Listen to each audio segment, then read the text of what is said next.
Simple टेन्सचा part बघितल्यानंतर continuous tense आपण पाहणार आहोत. सिम्पल टेन्सचा पार्ट जर तुम्ही पाहिला नसेल तर पहिल्यांदा तो पाहून घ्या आणि त्यानंतर हा व्हिडिओ पहा. तर कंटिन्युअस टेन्स म्हणजेच काय तर चालू काळ. आपण त्यालाच अपूर्ण काळ, अपूर्ण म्हणजेच चालू काळ, त्यालाच कंटिन्युअस टेन्स असे म्हणतात. तर कंटिन्युअस टेन्सचा अभ्यास करण्याच्या अगोदर आपल्याला ग्रॅमॅटिकल पर्सन्सच्या सोबत कोणते हेल्पिंग वर्ब येतात ते पाहायचेत. तर प्रेझेंट टेन्ससाठी एम, आर आणि इज हे हेल्पिंग वर्ब येतात. पास्टमध्ये वॉज, वेअर आणि फ्युचरमध्ये shall be, will be for continuous tense. तर I am, we are, you are आणि ही, शी, इटच्या पुढे इज, परत दे आर. त्याचवेळी I was, we were, you were, he, she, इटच्या पुढे वॉज येतं आणि दे वेअर.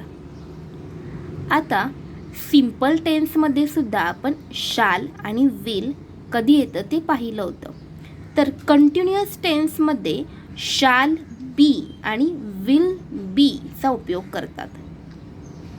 जर आयच्या पुढे विल बी यूज केलं तरीही ते चुकत नाही. तर आय आणि वीच्या पुढे विल बी किंवा विल यूज करता येतं. तर आय शाल be, we shall be, you, he, she, it, they will be. आता पहा, कंटिन्युअस टेन्सचा उपयोग चालू असणारी क्रिया दर्शवण्यासाठी केला जातो. मग कंटिन्युअस प्रेझेंट टेन्स म्हणजे काय तर वर्तमान काळात क्रिया घडत आहे. आय एम स्पीकिंग इंग्लिश, मी इंग्रजी बोलत आहे. कंटिन्युअस पास्ट टेन्स, भूतकाळामध्ये क्रिया घडत होती.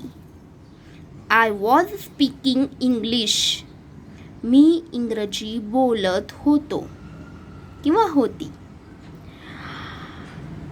कंटिन्युअस फ्युचर टेन्स, भविष्यकाळात क्रिया घडत असेल, क्रिया घडण्याचा क्रम हा चालू आहे म्हणून कंटिन्युअस म्हणजेच अपूर्ण काळ, चालू काळ असे त्याला म्हणतात.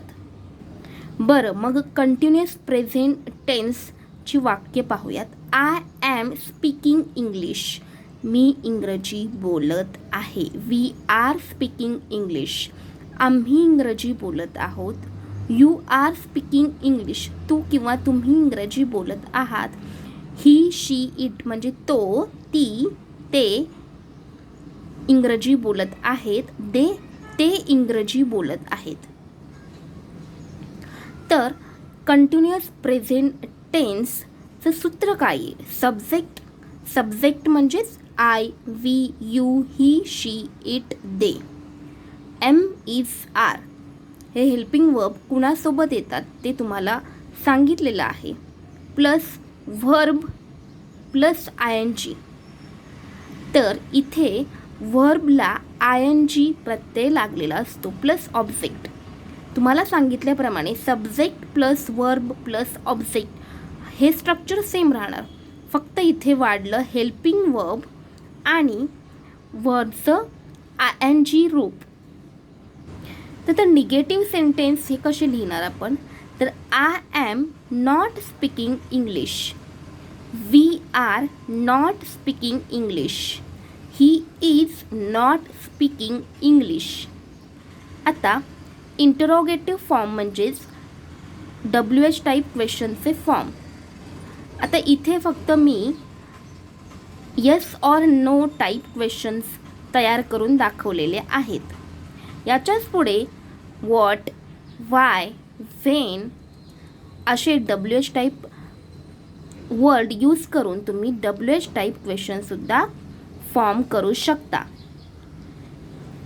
M I speaking English, are we speaking English, is he speaking English.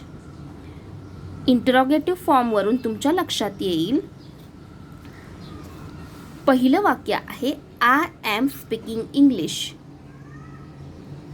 तर जेव्हा आपण प्रश्नार्थक वाक्य बनवतो त्यावेळी हा एम सुरुवातीला लिहितात. Am I speaking English, are we speaking English, are they speaking English. Same continuous past टेन्समध्ये I was speaking English, we were speaking English, you were speaking English, he she it was speaking English, they were speaking English.